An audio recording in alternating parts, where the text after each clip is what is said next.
Hey, Ryan. I wanted to ask you, it's a shame that Alex Kappa won't be able to play in this game. He's been so good for you. But what can you tell us about Alex Stinnie, a guy that we just really haven't seen that much about? Yeah, definitely. Aaron, as a young guy who has been wanting an opportunity, and unfortunately, losing Kappa is huge. But for Aaron, as a young player who is looking for that opportunity, it's huge. And for me, I have the utmost confidence in Aaron. So I'm excited to bring him along in this opportunity. You've played the Saints a bunch. They've won 5 in a row and all of that. And their defensive line seems to be the strength of their team. So is it a total new season? Do you guys learn from those? I mean, do they have an advantage because of that win streak against you or not? Yeah, every game's different. You lose 5 in a row, you win 5 in a row. Every week you're trying to go 1-0, especially in the playoffs. So obviously we learn from past games, but as of right now, it's our goal to go 1-0 this week. Thanks. All right, we're going to go over to Scott Reynolds. Hey, Ryan. Donovan Smith's had his struggles against the Saints this year.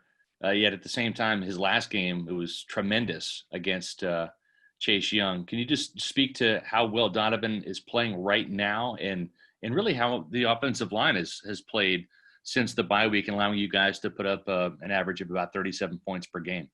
Yeah, it's kind of the ebbs and flow of the season as a whole unit, but as a unit, I feel like you said, since the bye week, we've really been putting games together, and that's really what it is gaining that momentum and continually playing and being next to each other has been huge. And Ryan, you were really critical of yourself the first year in Tampa. You made some big strides last year. Are you playing your best football as a Buccaneer this year, especially cutting down the penalties?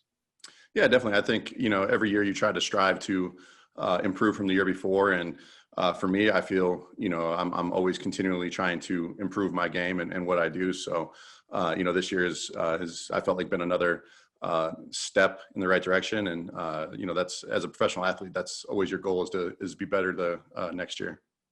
Thanks, Ryan. No problem. We'll go over to Kyle Newman from the Denver Post. Hey, Ryan. So if you could look back to your high school days at Fort Morgan, what would a young Ryan say to yourself now after all you've been through and not getting the D1 opportunities out of college? Kind of what's been the most rewarding part and maybe reflect a little bit on that. Yeah, definitely. I think for me, coming from, a small town in Northeast Colorado, not getting a D1 look, going to a Division II school at CSU Pueblo, for me, it's always that kind of chip on my shoulder to improve and to prove a lot of people wrong. So, coming from a Division II school, I never really, quote unquote, had anything given to me. So I always kind of approach the game that way and, attack the game with that kind of passion of, trying to prove people wrong.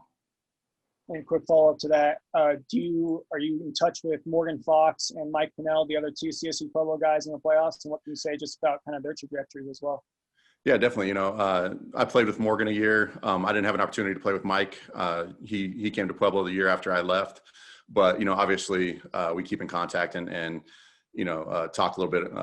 I played Morgan, against the Rams. I think it was a Sunday night game or Monday night game this year. And, it's cool to see 3 guys from, such a small school get into the playoffs and be playing for, a huge, in a huge game.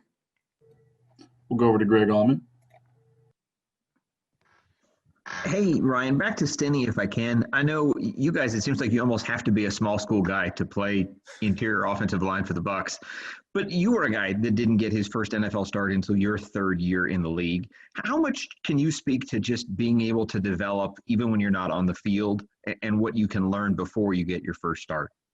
Yeah, definitely. And like you said, my first start came in, I think, week 12 of my 3rd year. So, Stinnie's a pro and he's continually trying to get better throughout practice and watching, being a young guard and be able to watch, Ali Marpet and Alex Kappa, who's really come along the last 2 years, it teaches you a lot sitting behind those guys. how to do the job, how to approach, game week and stuff like that. So Stinnie has been, doing that. He wants to get better every day, and he has gotten better. So again, the utmost confidence in Aaron stepping in. Thanks, Ryan. We'll go over to Jenna Lane.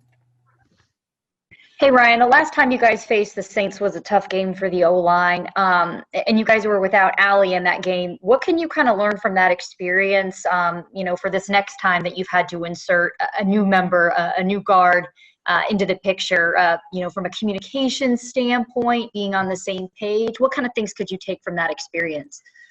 Yeah, I mean, I think we have to go out there and play better as a group. In the last game, as a group, we didn't play well. Regardless if we had another piece of the puzzle in there, we didn't play good, and we got to, improve what we did from the last game. And as far as like the communication and stuff, we all speak the same language in the room. So that's not a huge obstacle for us. And Coach Arians kind of touched on this already, but you're dealing with a team where it's divisional opponent, emotions can ride high, especially given the circumstances of the game and everything, and being that it's the playoffs. But, what can you guys do to kind of avoid getting sucked into some of the same traps that we saw, with the Bears, where you have a player that's ejected because, tempers kind of ran high? Yeah, for us, we just got to focus on the job at hand, and it's going to be an emotional game. It just is what it is. It's playoff football. It's against a divisional opponent, but keeping yourself under control and playing to the line that you want to play to, and not going over that line. And that's all it's going to take, self-discipline, and it's going to be an emotional game. It's going to be a physical game. They always are. So just playing within yourself and playing within your emotions is the key. Thank you. Time for a few more. We're going to go to Joey Knight. Ryan, who does Aaron remind you of when he plays? Who does he look like when he plays? Does he remind you of anyone? I mean, he's an athletic guy. So that's a tough question. Who he plays like, I'm not sure. He plays like Aaron Stinnie. Everybody does things a little bit different. For him, he's an athletic guy. He's strong. So he reminds me a little bit of, I guess, a little bit of Allie, the same kind of body, same kind of build. So I'd say he reminds me a little bit of Allie. Thanks. We'll go over to Austin White with the Pueblo Chieftain.